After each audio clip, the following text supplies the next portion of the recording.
नमस्कार, आप देख रहे हैं सुदर्शन न्यूज। आपके साथ मैं हूं अमित शर्मा। इस बीच एक बड़ी खबर आपको हम बता दें जो कि जम्मू कश्मीर से आ रही है। जम्मू कश्मीर के लाल चौक पर एक युवक ने तिरंगा फहराया है और इसको लेकर स्थानीय लोगों ने युवक की जमकर पिटाई कर दी है। ये बड़ी खबर आपको हम बता रहे हैं इस वक्त की। पुलिस ने युवक को गिरफ्तार कर लिया है। जम्मू कश्मीर से बड़ी खबर आ रही है जहां पर आपको बता दें कि तिरंगा फहराया गया एक व्यक्ति के द्वारा और उसके बाद इस युवक को पुलिस ने गिरफ्तार कर लिया है। जम्मू कश्मीर में जहां खूंखार आतंकी संगठन आईएस, लश्कर-ए-तैयबा और पाकिस्तान के झंडे आए दिन फहराए जाते रहे हैं और इतना ही नहीं, भारत विरोधी नारे भी लगाए जाते हैं, फिर भी ना तो उन लोगों को गिरफ्तार किया जाता है और ना ही उन आतंकियों पर कोई कार्रवाई की जाती है। जब कल एक सच्चे देशभक्त ने श्रीनगर के लाल चौक पर देश का राष्ट्रीय झंडा तिरंगा फहराया तो उसका इलाके में जबरदस्त विरोध किया गया और उसकी जमकर पिटाई भी की गई है। इतना ही नहीं, पुलिस ने उसे गिरफ्तार कर लिया और सुरक्षा कर्मियों ने तिरंगे को उतारकर अपने कब्जे में ले लिया है। लाल चौक, मैसूमा, बादशाह चौक, गोगा बाजार की बात की जाए तो इन पूरे इलाकों में अतिरिक्त सुरक्षा बलों को तैनात किया गया है।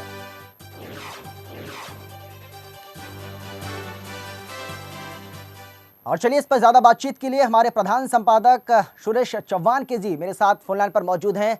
सुरेश जी, किस तरह से देखें काफी शर्मनाक घटना? इससे ज्यादा शर्मनाक क्या हो सकता है कि हिंदुस्तान में, जिस हिंदुस्तान के महत्वपूर्ण हिस्से में रोजाना पाकिस्तान और आईएस के झंडे फहराने की खबरें बनती है, देश का मीडिया उसको खबरों में दिखाता है, तिरंगा लहराने की एक राष्ट्रवादी युवक की इस प्रक्रिया को, इस साहस को देश का कोई मीडिया नहीं दिखाता। इसका मतलब देश का मीडिया देश विरोधी ताकतों को बढ़ावा देने का काम तो नहीं कर रहा है ना, ये देखना चाहिए। और इसलिए ऐसे युवक की प्रशंसा होनी चाहिए।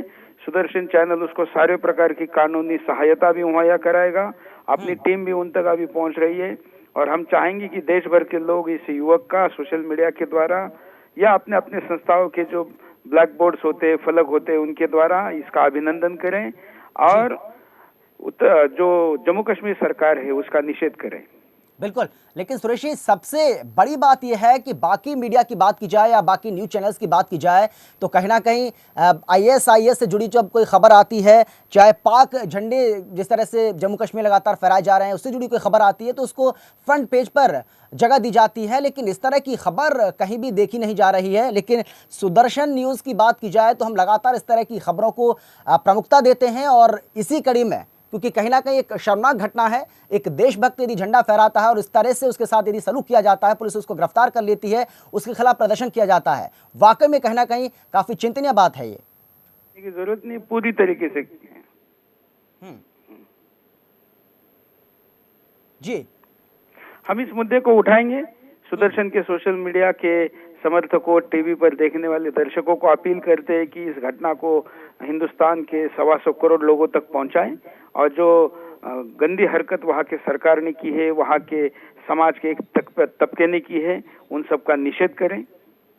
जी बिल्कुल सुरेश जी, एक और बात हम आपसे जानना चाहेंगे क्योंकि यदि भारत की बात की जाए तो कहीं ना कहीं, क्योंकि जम्मू कश्मीर जो है वो अभिन्न अंग है हमारा और वहां पर यदि झंडा फहराया जाता है तो उसके विरोध में यदि प्रदर्शन होता है तो कहीं ना कहीं सरकार को भी इस ओर कोई ठोस कदम उठाने की जरूरत है। क्या आप ऐसा मानते हैं? बिल्कुल उठाने की जरूरत है। अगर राज्य सरकार इस विषय में कमजोर है तो केंद्र को हस्तक्षेप करना चाहिए।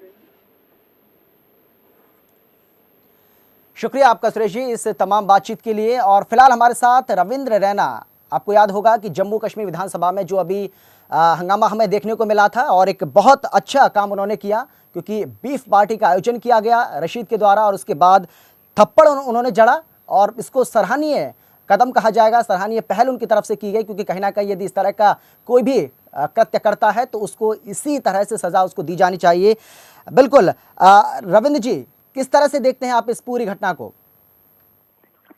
सबसे पहले तो मैं सुदर्शन चैनल का बहुत बहुत धन्यवाद करता हूं, आभार व्यक्त करता हूं कि सत्य के आधारित, और सत्य क्या है, सच क्या है, वो अगर कोई किसी ने दिखाया है जम्मू कश्मीर के परिप्रेक्ष्य में तो वो सुदर्शन न्यूज है और मैं आपको सल्यूट करता हूं, मैं आपको सलाम करता हूं जी। दूसरा, जिस घटना का जिक्र आप कर रहे हैं, ये घटना कल सुबह श्रीनगर के लाल चौक में एक नौजवान जिनका नाम सचिन है, उन्होंने राष्ट्रीय ध्वज तिरंगा फहराया। जैसे उन्होंने तिरंगा फहराया तो कुछ शरारती तत्वों ने उनको घेरने की कोशिश की और पुलिस ने उनको प्रिवेंटिव कस्टडी में ले लिया। जी। और हम विधानसभा के अंदर थे, जैसे ही हमको विधानसभा के अंदर इसकी जानकारी मिली, हमने दोबारा से विधानसभा के अंदर हंगामा किया और ऑनरेबल स्पीकर साहब को बोला कि ये क्या जम्मू कश्मीर के अंदर हिंदुस्तान का तिरंगा झंडा फहराने वालों को जेल होगी और पाकिस्तान का झंडा लहराने वाले खुलेआम घूमेंगे। उसी वक्त स्पीकर महोदय ने डायरेक्टर जनरल ऑफ पुलिस को वहां से डायरेक्शन दी कि यह सुनिश्चित किया जाए कि जम्मू कश्मीर के अंदर तिरंगा झंडा लहराने वालों को और खासकर श्रीनगर में तिरंगा झंडा लहराने वालों का सम्मान होना चाहिए, अपमान नहीं। तो और फिर DGP director general of police ने हमारे वहां बैठे बैठे ये जानकारी दी कि उस लड़के को गिरफ्तार नहीं किया बल्कि उसको प्रिवेंटिव कस्टडी में, ताकि आसपास लाल चौक के अंदर कुछ शरारती तत्व उस पर हमला न कर दें, इसलिए हमने उसको रखा था। एक जानकारी मैं आपको आपके माध्यम से 125 करोड़ देशवासियों को देना चाहता हूं। जब तक जम्मू कश्मीर के अंदर भारतीय जनता पार्टी का एक एक कार्यकर्ता है, जब तक जम्मू कश्मीर में राष्ट्रीय स्वयंसेवक संघ का एक एक स्वयंसेवक बैठा है, जम्मू कश्मीर को कोई बाल बांका नहीं कर सकता, आंच नहीं आने देंगे। हम अपनी गर्दनें कटा देंगे लेकिन भारत माता का शीश कभी झुकने नहीं देंगे। बिल्कुल बिल्कुल। लेकिन रविंद्र जी, एक और बात हम आपसे जानना चाहेंगे, क्योंकि आप वहां पर सरकार में हैं, पीडीपी के साथ मिलकर आप सरकार चला रहे हैं, लेकिन हर शुक्रवार को हम देखते हैं कि आईएसआईएस और पाकिस्तान के झंडे वहां पर लहराए जाते हैं। इसको लेकर के आपकी सरकार क्या कुछ कदम उठाने जा रही है और क्या कुछ कदम अभी तक उठाए गए हैं? क्योंकि हम देखते हैं कि हर शुक्रवार को ऐसा वहां पर हो रहा है और इस पर किसी तरह की लगाम अभी तक नहीं लग पाई है। पूरे तरीके से देश आहत होता है, भारत माता का सीना छलनी होता है जब भारत माता के किसी भाग में पाकिस्तान या आईएसआईएस के झंडे लहराते हैं। इसमें कोई दो राय नहीं है कि कश्मीर घाटी के अंदर पिछले दिनों के में से एक सोची समझी साजिश के तहत यहाँ ऐसा दुस्साहस किया गया है। लेकिन आपने देखा होगा कि जिस तरीके से कि माननीय केंद्रीय गृह मंत्री राजनाथ सिंह जी ने और माननीय प्रधानमंत्री जी ने हस्तक्षेप करके, चाहे वो मसरत आलम है, गिलानी है, मीरवाइज है, ये लोन है, शबीर शाह हैं, इन सबको पकड़ पकड़ के घसीट के जेलों में बंद किया हमने।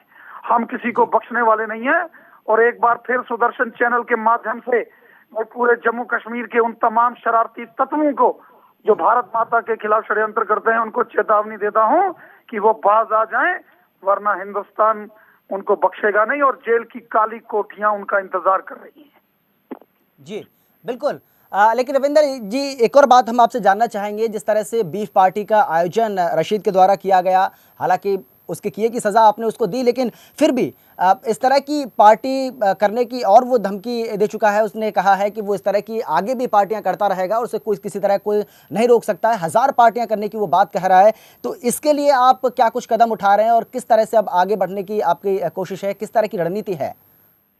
मेरे ख्याल में जो सबक रशीद को मिला है 7 तारीख को विधानसभा में, उसके बाद शायद उसका दिमाग ठिकाने लग गया होगा। और अब मैं नहीं समझता हूं कि वो दूसरी बार ऐसा कोई काम, ऐसा दुस्साहस करेगा कि वो हिंदुओं की गौ माता का अपमान करने के बारे में सोचेगा भी। अगर उसने सोचा तो जो 7 तारीख उसके साथ हुआ, अब इससे भी बड़ा गंभीर परिणाम भुगतने के लिए वो तैयार है। शुक्रिया आपका रविंद्र जी, बहुत बहुत शुक्रिया सुदर्शन न्यूज़ से बात करने के लिए। और बहुत अच्छा काम आपने किया, क्योंकि कहीं ना कहीं एक देशभक्त की बात की जाए और श्रीनगर जम्मू कश्मीर की बात की जाए तो यहाँ पर लगातार आईएसआईएस और पाकिस्तान के झंडे फहराए जाते हैं और इस पर किसी तरह की रोक नहीं लग पा रही है। लेकिन जब एक देशभक्त जम्मू कश्मीर के अंदर झंडा फहराता है तो किस तरह का सलूक उसके साथ किया जाता है, ये काफ़ी चिंतनीय है, काफ़ी सोचने वाली बात है। पुलिस उसको गिरफ्तार कर लेती है, लेकिन जिस तरह से रविंद्र रैना जी जो कि बीजेपी के विधायक हैं वहाँ से, उन्होंने हमें जानकारी दी है कि उसको पहले गिरफ्तार किया गया था लेकिन बाद में सचिन नाम के इस व्यक्ति को छोड़ दिया गया है। लेकिन सवाल यही है कि आखिर पुलिस ने इतनी हिमाकत कैसे की, पुलिस की इतनी हिम्मत क्यों हुई और झंडा फहराने के आरोप में क्यों गिरफ्तार किया गया? क्या कोई देशभक्त यदि झंडा फहराता है तो उसको दोषी माना जाएगा, उसको आरोपी बनाया जा सकता है? ये बहुत बड़ा सवाल है, क्योंकि यही पुलिस, इसी पुलिस की यदि हम बात करें तो यही पुलिस जब पाकिस्तान के झंडे वहाँ पर फहराए जाते हैं, आईएसआईएस के झंडे फहराए जाते हैं तो कुछ नहीं कर पाती है, तमाशबीन बनकर रह जाती है। और आए दिन इस तरह की हम हरकतें वहाँ पर देखते हैं। लेकिन जब एक देशभक्त झंडा यहाँ पर फहराता है, भारत माता का झंडा वो फहराता है, तब उसको गिरफ्तार कर लिया जाता है, उसका लगातार विरोध किया जाता है, उसके खिलाफ नारेबाजी की जाती है, प्रदर्शन किए जाते हैं। तो सवाल यही है कि आखिर ये देश जो है वो किस दिशा में जा रहा है, देश की जो दशा है वो कैसी होती जा रही है और आखिर क्यों इस पर लगाम नहीं लग पा रही है, क्योंकि जो देशद्रोही हैं लगातार जो इस तरह की हरकतें कर रहे हैं, क्यों उन पर काबू नहीं पाया जा रहा है, एक बहुत बड़ा सवाल है।